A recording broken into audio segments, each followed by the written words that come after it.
Thank you. I don't have any prepared remarks, but I would like to say I agree with everything that everybody has said here today. I think that I know I have had my eyes open far wider than I ever thought I could have them open. I've learned things this morning thanks to the persuasive research that's been ongoing.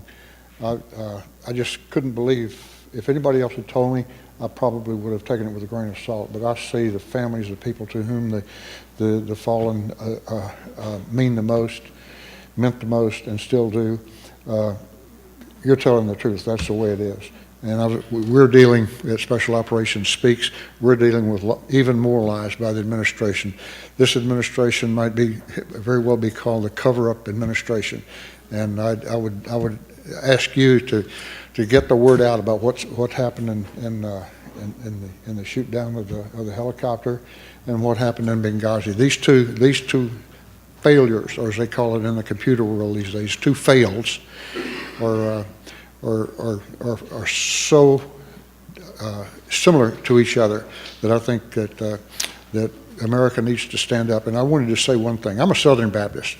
Southern Baptists don't like Muslims by and large as a theology. Thank you.